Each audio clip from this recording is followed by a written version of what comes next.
সকলকে জয় যিশু। আমি আপনাদের প্রত্যেককে আমার ইউটিউব চ্যানেলে স্বাগত জানাই এবং আজকে বাক্য আমরা দেখব হেতুপদেশ 16 অধ্যায় এবং 3 পদ। এরকম লেখা আছে, তোমার কার্যের ভার সদাপ্রভুতে অর্পণ করো, তাহাতে তোমার সংকল্প সকল সিদ্ধ হইবে। আমেন। ঈশ্বর সন্তান, আমরা এখানে বাক্য পাঠ করেছি হেতুপদেশ 16 অধ্যায় 3 পদ।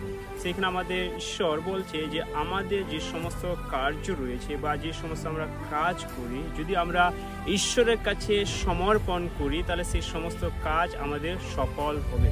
আজকে আমরা অনেকে কাজের মধ্যে আছি, আমরা কাজ করছি, নানা রকমের কাজ করছি। কেউ কলেজে পড়াশোনা করছে, কেউ জব করছে, কেউ অনেক রকমের কাজ করছে, কিন্তু সমস্ত কাজ করতেও তারা কি করে, অনেক সময় আমরা কি করি, ঈশ্বরের কাছে নিজের কাজকে আমরা সমর্পণ করি না, আর তার ফলে আমরা আমাদের জীবনে ঈশ্বরের আশীর্বাদকে আমরা দেখতে পাই না।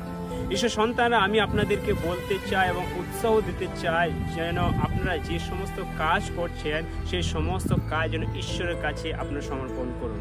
আমরা অনেক সময় আমরা স্ট্রাগল করি এবং অনেকে আমরা কাজ পাই না এবং আমরা প্রার্থনা করি ঈশ্বর আমাদেরকে কাজ দাও। বা আমাদের এই নতুন বছরে 2025-এ আমাদের অনেক রকমের পরিকল্পনা রয়েছে যে আমরা এই বছরে বিজনেস করব, এই বছর আমি জব করব, এই বছর আমি এইভাবে করব। সমস্ত আমাদের পরিকল্পনা আমাদের আছে, কিন্তু ঈশ্বর সন্তানরা, আমরা হচ্ছি ঈশ্বরের সন্তান, আমরা হচ্ছি বিশ্বাসী।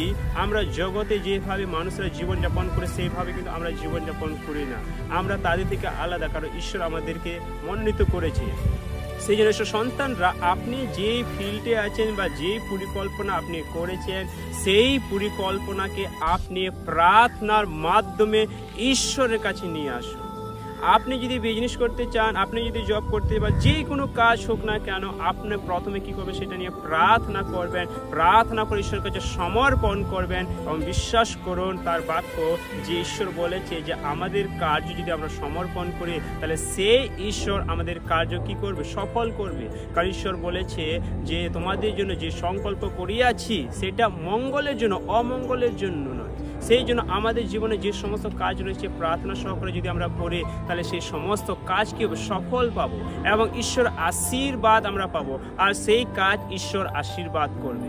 ঈশ্বর সন্তানরা, আপনার জীবনে যে কাজ রয়েছে সেই ভার ঈশ্বরকে দিয়ে দেন, ঈশ্বরের কাছে সমর্পণ করবেন এবং দেখবেন আপনার প্রত্যেকটা কার্য 2025 সফলতা দেবে, ঈশ্বর আপনাদেরকে দেবে। সেই জন্য ঈশ্বর সন্তানরা, আসুন না আমরা যতজন যে সমস্ত আমরা কাজের নিয়ে পরিকল্পনা করেছি বা কাজে আছি আমরা সমর্পণ করি।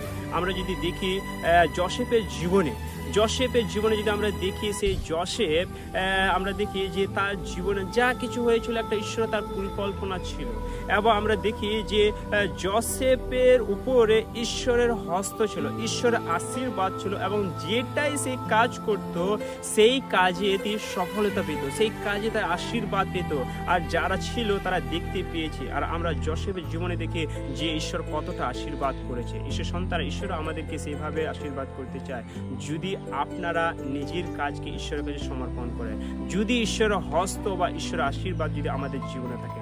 সেই জন্য যতজন কাজ করতে চেয়েছেন, পরিকল্পনা করেছেন, সে সমস্ত আপনি ঈশ্বরের কাছে আপনি সমর্পণ করুন। আমরা অনেক সময় নিজেরাই আমরা করে থাকি, ঈশ্বরের কাছে নিয়ে আসি না, ঈশ্বরের কাছে প্রার্থনা করি না, নিজেরাই করি। আমরা ভাবি, আমরা অনেক সময় চিন্তা করি যে এইটা আমরাই করব, শুধু আমরা ঈশ্বরের কাছে যাব, প্রার্থনা করব, এইটুকু। ঈশ্বর আমাদের প্রত্যেকটা বিষয় চায়, সেই জন্য প্রত্যেকটা বিষয় চাই ঈশ্বরের কাছে আমরা নিয়ে আসি। সেই জন্য ঈশ্বর সন্তানরা, আমি আপনাদের উৎসাহ করতে চাই এই বাক্য দ্বারা আপনার সমস্ত কাজ ঈশ্বরকে দিয়ে দেন, ঈশ্বরকে কাজ করতে দেন। আমরা যদি নিজের দ্বারাই কাজ করি তাহলে সেই জায়গায় ঈশ্বর কাজ করছে না। আমাদের যে পরিকল্পনা সেটা ঈশ্বরের কাছে নিয়ে আসবে, ঈশ্বর আছে সমর্পণ করবেন, ঈশ্বর তিনি কাজ করবেন আমাদের জীবনে, আর সেটা অনেক আশীর্বাদ আসবে। ঈশ্বর সন্তান, আমি বিশ্বাস করি আজকের বাক্য দ্বারা আপনি আশীর্বাদ পেয়েছেন এবং যে সমস্ত পরিকল্পনা করেছেন কাজের জন্য সেই সমস্ত পরিকল্পনা ঈশ্বরের কাছে আসুন, প্রার্থনা করুন এবং ঈশ্বর আপনাদের সকলকে আশীর্বাদ করুন। এবং আমি আশা করি আজকে বাক্য দ্বারা আপনাদের ঈশ্বর কথা বলেছে এবং আশীর্বাদ পেয়েছেন, এবং অবশ্যই আজকে যে বাক্য আশীর্বাদ পেয়েছেন অবশ্যই আপনারা কমেন্ট করবেন, জানাবেন যে ঈশ্বর আজকের বাক্য দ্বারা আপনাদেরকে আশীর্বাদ করেছে। এবং আপনারা যদি নতুন হয়ে থাকেন তাহলে অবশ্যই আমাদের ইউটিউব চ্যানেলকে সাবস্ক্রাইব করবেন, লাইক করবেন এবং কমেন্ট করবেন এবং অনেক মানুষের কাছে শেয়ার করবেন যেন অনেক মানুষরা এই বাক্য দ্বারা আশীর্বাদ পায়। ঈশ্বর আপনাদের প্রত্যেককে আশীর্বাদ করুক। সকলকে জয় যিশু।